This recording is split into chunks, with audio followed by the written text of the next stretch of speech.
অমৃতসরি পনির ভুর্জি কিভাবে আমি করি সেটি তোমাদের সঙ্গে আজ আমি শেয়ার করছি। তার জন্য নিয়ে নিয়েছি এখানে পনির, হোমমেড পনির আছে। নিয়েছি এখানে পেঁয়াজ কুচি, ক্যাপসিকাম কুচি, টমেটো কুচি, এখানে আছে সুইট কর্ন, আদা কুচিয়ে নিয়েছি, আদা রসুন কুচিয়ে নিয়েছি, কাঁচা লঙ্কা কুচিয়ে নিয়েছি। গ্যাসে তেল বসিয়ে দিয়েছি। তেলটা গরম হয়ে গেছিল বলে আমি গ্যাসটা বন্ধ করে দিয়েছিলাম।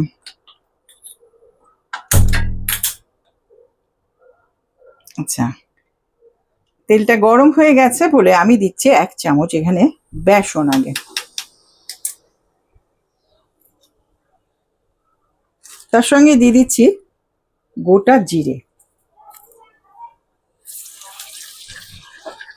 এখানে সাদা তেল দিয়েছি, আমি এটা সাদা তেলেই করছি। বেসনটা খুব ভালো করে রোস্ট করে নেব। এবারে আমি দেবো এতে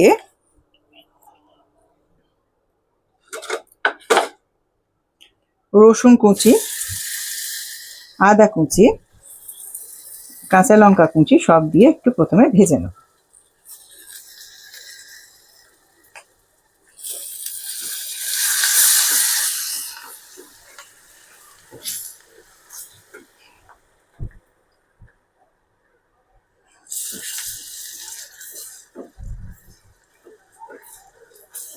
এতে কি হলো, বেসনটাও খুব ভালো করে ভাজা হয়ে যাবে।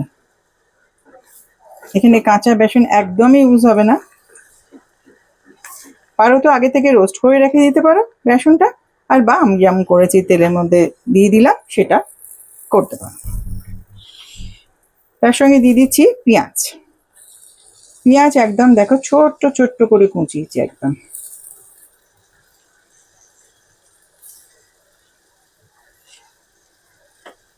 এখানে কিন্তু ছোট ছোট পেঁয়াজই করতে হবে।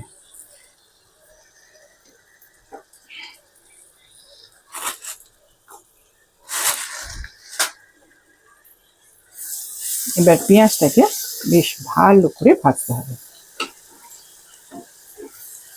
একদম লাল লাল নয় কিন্তু, তেলের মধ্যে খুব ভালো করে ফ্রাই করে নেব। পনির ভুর্জির জন্য এখানে নিয়েছি পেঁয়াজ, আদা, রসুন, কাঁচা লঙ্কা, তেলের মধ্যে ভেজে নিচ্ছি। আর এখানে আছে পনির। সব মশলা দেওয়া হয়ে গেছে, দিয়ে ভালো করে কষিয়ে নিচ্ছি। নুন, হলুদ, ধনে গুঁড়ো, চিনি সব, কাশ্মীরি রেড চিলি পাউডার সব দিয়ে কষিয়ে নিচ্ছি। সরি, পনির ভুর্জি আমার হয়ে গেছে, আমি সার্ভ করে দেখিয়ে দিলাম। অসাধারণ হয়েছে।